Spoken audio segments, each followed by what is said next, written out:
আমরা দাবি নিয়ে পথে নেমেছি এই জন্যই যে রেলের যে নতুন যে একটি ব্রিজ হবে সেই ব্রিজ ওরা করবে তার উদ্যোগ নিয়েছে। আমাদের কমিটিগত আমাদের কোনো আপত্তি নেই এই ব্রিজে বা উন্নয়নমূলক কাজে। আমাদের আপত্তি এই যে এখানে প্রায় 100 নাই করে 100 দোকানদার, কয়েকজন বস্তিবাসী হকার আছে। আমরা বিকল্প ব্যবস্থা চাইছি, কারণ রেলের অনেক জায়গা আছে এবং পুনর্বাসন না দিয়ে এটা কোনো মতেই উচ্ছেদ করা চলবে না। এইটা আমাদের মূল দাবি। এই দাবির ভিত্তিতে আমরা ডিআরএম, সিনিয়র ডিএন, এডিএন, আইওডব্লিউ, আরপিএফওসি আমরা জানিয়েছি। একটা লেভেলের রেল প্রশাসনকে, একটা লেভেলের রাজ্য প্রশাসনকে আমরা জানিয়েছি, ডিএম, এসডিও, বিডিও, থানা, পুলিশ।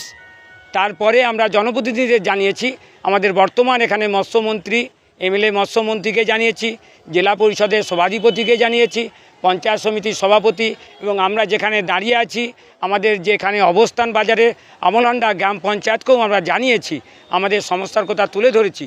আমরা মূলত পেটের তাগিদে এখানে ছোট ছোট দোকান করলেও আমরা তো জনগণের সেবা দিচ্ছি, আমরা নিরাপত্তা দিচ্ছি, আমরা পরিষেবা দিচ্ছি। বা যেখানে বেকার ছেলেমেয়েরা কোনো কাজ পায়নি, কলকারখানা বন্ধ, সরকারি জায়গায় নিযুক্ত নেই, তাহলে যাবে কোথায় বেকার ছেলেমেয়েরা? দীর্ঘদিন সরকারের মুখাপেক্ষী না থেকে আমরা যে এইভাবে সরকারি যে জায়গাতে, রেলের জায়গাতে আছি, এই রেলের জায়গায় অপ্রয়োজনীয় অব্যবহৃত অবস্থায় ছিল এতদিন। হ্যাঁ, সেখানে প্রয়োজন হয়েছে, আমরা ছেড়ে দেবো, কিন্তু আমাদের বিকল্প এবং পুনর্বাসন দিতে হবে। এই দাবিতে আমাদের আন্দোলন চলছে। এই দাবি যদি ওরা লিখে দেয়, এই দাবি যদি আমাদের লিখিত দেয়, তাহলেই আমরা ছাড়ব। এবং এই জন্যে আরেকটা কথা বলি, 2014 সালে কেন্দ্রীয় সরকার হোকার আইন করেছে, অথচ হোকার আইনে আমাদের কোনো দাবি মানছে না। এটাও আমাদের একটা মুখ্য দাবি আমরা রেখেছি সরকারের কাছে, রেল প্রশাসনের কাছে। এবং আমরা কোলাঘাট স্টেশন রোড ও সরস্বতী বাজার কমিটির উদ্যোগে আমরা এই চালিয়ে যাচ্ছি আন্দোলনটা। ওরা রেল প্রশাসন ভেবেছে বা সাধারণ প্রশাসন ভেবেছে এরা অল্প আমাদের কাছে ডেপুটেশন দিয়েছে, প্রতিনিধিমূলক দেখা করেছে বা আমরা মিটিং মিছিল করছি, এতেই ছেড়ে দেবো। আমরা কিন্তু প্রতিবাদ প্রতিরোধ আন্দোলনে যাব, যদি না রেল প্রশাসন বা সাধারণ প্রশাসন আমাদের সাথে বসে যদি না সমস্যা সমাধান করে। প্রয়োজনে রক্তক্ষয়ী আন্দোলন হবে, কারণ এটা মেদিনীপুরের মাটি। আমরা ক্ষুদিরাম মূর্তির পাদদেশে এই সভা করছি। আমরা এই কথা বক্তব্য আমরা জানিয়ে দিতে চাই সর্বস্তরের প্রশাসনের কাছে, যার কারণে আমরা লিখিত করে দিয়েছি। এবং এর আগেও এই বিষয়গুলি নিয়ে উচ্চ পর্যায়ে বৈঠক হয়েছে 2003 সাল, 2005 সাল, ফুলঘাটের সমস্যা নিয়ে 2016 সালে এবং 2011 সালে ন্যাশনাল হাইওয়ে হতে গিয়েও সরস্বতীতে আমরা এইভাবে উচ্চ পর্যায়ে 4 বার বৈঠক হয়েছিল। আমরা সেই বৈঠকও আশা করছি এই প্রশাসনের পক্ষ থেকে পুনর্বাসন এবং বিকল্প ব্যবস্থার আমরা দাবি করব। এই জায়গাটা গোপাল মাইতি। আমাদের দাবি যে আমরা কিছুদিন আগে জানতে পারি যে 3 নম্বর এবং 2 নম্বর ব্রিজের মাঝখানে একটা নতুন ব্রিজ হবে, এবং তাতে আমরা জানতে পারি, তারে সেই জানার পরে আমরা আধিকারিকদের কাছে যাই যে হ্যাঁ আমাদের কাছে খবর আছে এবং হচ্ছে সমস্ত কিছু খবর আছে। এবং কিছুদিন আগে 1 বছর ধরে মাটি সয়েল, নদীর মাটি সয়েল টেস্ট হয়েছিল, সেই কারণে এইখানটা ব্রিজ হবে। 1 নম্বর এবং 3 নম্বর ব্রিজ রিজেক্ট হয়ে গেছে, কিন্তু জনবহুল রাস্তার কারণে রেল বন্ধ না করে ধীর গতিতে ট্রেন চালাচ্ছে, এই কারণে নতুন ব্রিজ হবে। আমরা দোকানদাররা যখন জানতে পারি, সমস্ত কিছু আধিকারিকদের, রেল আধিকারিকদের, খড়গপুর থেকে, পাঁশকুড়া থেকে এবং কোলাঘাট থেকে আমরা আধিকারিকদের কাছে যাই এবং আমরা বলতে চাইছি আমাদের জ্ঞানমতো যে বাস ব্রিজ 3টা হয়েছে, রেল ব্রিজ একটা 3 নম্বর ব্রিজ হয়েছে।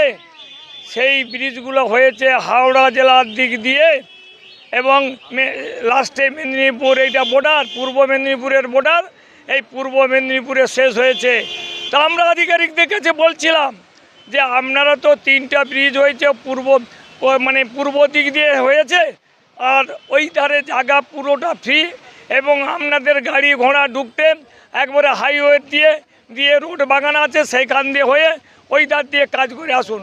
ওই ধার দিয়ে কাজ করলে একটা সুবিধা কি, যেমন হয়েছে অন্য ব্রিজগুলো, এখানে তখন একটা দোকানদারকে 6 মাস উঠে গেলেই এইটা একটা থাম কমপ্লিট হয়ে সেখানে আবার বসতে পারতো। কিন্তু এনারা বলছে যে না, প্রথমে আমরা 90 মিটার নেব, 2 নম্বরের থাম থেকে আমরা 90 মিটার নেব। সেই মতো করে ওনারা মাপ করে একটা বোর্ড দিয়ে এসছেন। সেই বোর্ডটা 27 তারিখে পর্যন্ত ডেট ছিল এবং আমরা যখন খড়গপুরে গিয়ে এবং আমরা 5-6 জন যে আধিকারিকরা কাছে যে আলোচনা করলাম, তখন ওনারা বললেন আচ্ছা ঠিক আছে, অনেক অনুনয় বিনয় করার পরে 15 তারিখ পর্যন্ত সময় দিচ্ছে, 15 তারিখ পর্যন্ত আমাদের দিকে ভ্যাকেট করে দিতে হবে। তারপরে আমরা পাঁশকুড়া এলাম, এএনের কাছে বললাম, তারা তিনি বললেন যিনি আছে হচ্ছে 27 তারিখে পর্যন্ত ডেট আছে, আমরা বড়তর 31শে ডিসেম্বর পর্যন্ত করতে পারি। তখন বললাম যে না, আমরা এটা দিতে হবে না। বলছে না, আমার পক্ষে কোনো সম্ভব নয়, হচ্ছে কথা। তখন হচ্ছে আমরা যখন খড়গপুরের সিনিয়র ডিএমের কাছে গেছিলাম, তেনার কাগজপত্র এবং তেনাকে বললাম, তখন বলছে উনি তখন ফোন লাগিয়ে দিলেন, ফোন লাগিয়ে দিয়ে লাউড স্পিকার বাড়িয়ে দিলেন এবং আমার দিকে শুনলেন এবং তিনি যা বললেন ইনি সেটা শুনে নিলেন। উনি তখন বললেন যে ঠিক আছে, আমরা কোলাঘাটের IWOর কাছে আমি জানিয়ে দিচ্ছি। তো আমাদের কাছে আমাদের মূল বক্তব্য, আমরা জাতীয় স্বার্থে, দেশের স্বার্থে, জনগণের স্বার্থে আমরা যে সরে যেতে চাই। আমাদের 2014 সালের যে হোকার আইন আছে, সেই হোকার আইনের মাধ্যমে আমাদেরকে পুনর্বাসন দেওয়া হোক। রেলের অনেক অব্যবহৃত জায়গা পড়ে আছে, সেই জায়গাতে আমরা উঠে যাব এবং আছে কথা। এবং দ্বিতীয় হচ্ছে যা কথা, যে যখন ব্রিজটা হয়ে যাবে, সেই ব্রিজতে যেখানে দোকান ছিল সেই দোকানটা যাতে বসতে পারে, সেই মানে আমাদেরকে প্রতিশ্রুতি দিতে হবে, ব্যবস্থা করতে হবে এবং আমাদের সাথে মিটিংয়ে বসতে হবে। এই নিয়ে আমাদের আন্দোলন। যেমন বাস ব্রিজ হয়েছে, সেই তার মালিক, তার কোম্পানি আমাদের দোকানদার ভাইদের সাথে বসেছে, কমিটির সাথে বসেছে, তেনারা আর্থিক সহযোগিতা করেছেন এবং মাল ম্যাটেরিয়াল সেল দিয়ে চলে যাবার সময় তিনি ভীষণভাবে সহযোগিতা করছেন। তো আমরা চাই আমাদের রেল আধিকারিকরা আমাদের সামনে বসুন এবং আমরা আমাদের লোকাল প্রশাসন এবং আমাদের ডিএম, SDO, BDO এবং জেলা সভাধিপতি তেনার দিকেও বলেছি যে আপনারা আমাদেরকে সাথে একটু সহযোগিতা করুন। এই যে আমাদের স্থানীয় যে মন্ত্রী আছেন, মৎস্যমন্ত্রী, তেনার কাছে আমরা নিবেদন করেছি যে আপনি হচ্ছে যে আমাদেরকে একটু সহযোগিতা করুন। উনি বলেছেন সহযোগিতা করবেন বলেছেন। তো সেই হচ্ছে আমাদের বিক্ষোভ। এই এত দোকানদার মায়েরা ভাইয়েরা কোথায় যাবে? কিন্তু আমরা চাই আমাদের পুনর্বাসন ছাড়া আমরা উঠছি না, উঠবো না। গুলি খাবো, মার খাবো, মরবো, তবু আমরা হচ্ছে এখান থেকে কোনো জায়গা ছাড়বো না, কোনো ব্যবস্থা ছাড়া আমরা উঠবো না। এই হচ্ছে আমাদের দোকানদার ভাইদের এবং দোকানদার কমিটি থেকে আমাদের আছে, এই হচ্ছে আমাদের বক্তব্য। আমরা এইখানে আমরা চাই আমাদের দরকার হলে আরও আন্দোলন চলবে। ফণীভূষণ মাঝি।